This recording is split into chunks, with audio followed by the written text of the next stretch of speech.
In a quiet little town where the streets were shaded by old maple trees and everyone knew each other's first names, lived an aging mechanic named Jack. For 40 years, he was the hero people called when their car broke down in the snow or rain. In his prime, Jack was the symbol of trust. But time has a way of changing everything. His once steady hands now trembled, his knees ached with every step, and the new, brightly lit repair shops had stolen away his customers one by one. Now, most days passed in silence. Jack would sit by the window, watching the empty street with only his old golden retriever, Max, for company. It was one of those winter afternoons where the world feels hushed, as if holding its breath. The streets were empty, muffled by a fresh layer of snow. The air smelled faintly of pine and chimney smoke. Jack was in his small kitchen, sipping lukewarm coffee, when he noticed Max sniffing around near the fence. The golden retriever's tail wagged lazily, his nose twitching at every strange winter scent. A few moments later, Max padded toward the old workshop next door, a place Jack had warned him away from 100 times. That building was a relic from another era. Its sign faded to ghostly letters, its windows clouded with dust. Inside, the wooden floorboards sagged under years of neglect. Jack called out, "Max! Hey, buddy, stay out of there!" But curiosity was stronger than obedience. Max pushed the door with his nose, the rusty hinges groaning in protest. For a moment, everything was quiet. Then, crack. A sound so sharp it sliced through the winter air. Before Jack could move, the floor gave way under Max's paws.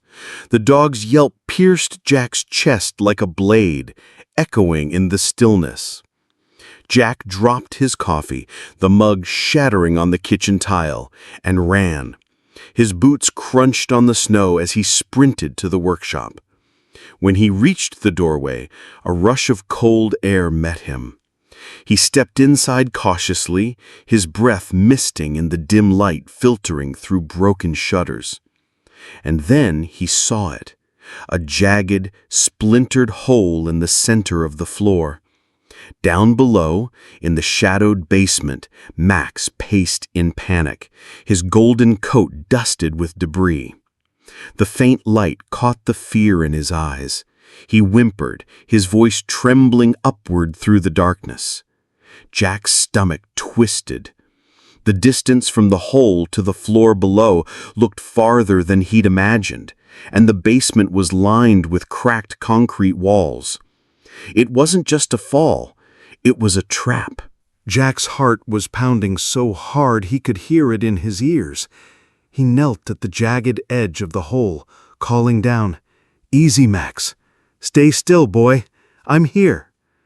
Max whimpered, his paws shuffling nervously on the dusty concrete below. Jack scanned the workshop.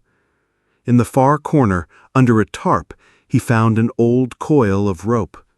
His fingers fumbled with the knots, too cold, too stiff. He looped one end, lowered it slowly into the hole, his knuckles white from gripping it. "Grab it, buddy. Come on," he coaxed. But Max only stared up at him, tail tucked, frozen in fear. The rope swayed uselessly in the air. The sound of crunching snow outside made Jack glance back. 2 neighbors, Steve and Carla, had arrived, drawn by the noise and the shouts. "What happened?" Steve called. "He fell," Jack said quickly. "Basement's deep. Rope's no good." Steve dashed home and returned with a weathered ladder. Carla rummaged through her truck and came back with a long plank of wood. They lowered the ladder into the hole, its metal frame clanging against the concrete wall. But the basement was too narrow. The ladder hit the ground at an awkward angle, leaving no room for Max to climb. Carla tried the plank next, but Max wouldn't step onto it. His paws scraped against the floor as he backed into the corner, eyes wide, chest heaving. Every attempt seemed to make him more terrified. Minutes bled into an hour. The gray light through the broken windows dimmed, the shadows in the basement growing longer. Outside, the cold deepened. Each exhale hung in the air before vanishing. Inside, the air smelled of damp wood and rust. Jack rubbed his temples, frustration and worry gnawing at him. He could feel the weight of the basement's walls as if they were closing in on both of them. And in the back of his mind, an ugly thought whispered, "What if we can't get him out?" In the heavy silence, one neighbor spoke softly. "Jack, Max is old. Even if we pull him out, he might not survive the night." Another added, voice low, "Maybe it's kinder to just bury the hole, end it quickly." Jack felt the ground fall away beneath him. He looked into Max's eyes, the same eyes that had been beside him for countless road trips and long winter nights. But exhaustion, despair, and the pressure of the moment drowned out the voice screaming inside him. Without a word, he let them begin. The first shovelful of dirt landed on Max's back, and he howled in panic. More dirt followed, heavy and cold. Then something changed. Every time a load hit his back, Max shook it off and stepped up onto it. One step, then another. With every shovelful meant to bury him, he was rising higher. The sound of shovels continued, but in Max's eyes there was a glint now, a raw, stubborn will to survive. The neighbors slowed their work, eyes wide. The old dog wasn't being buried. He was building his way out. An hour later, his breath was visible just below the surface. Then his head broke through. One final shake, one last leap, and Max was out.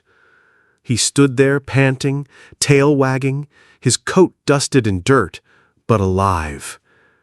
Jack dropped to his knees, wrapped his arms around Max, and let hot tears roll down his frozen cheeks. That night, when everyone had gone, Jack sat by the fire. Max lay across his lap, warm and breathing steady. And Jack realized something powerful. Sometimes life won't send you a ladder.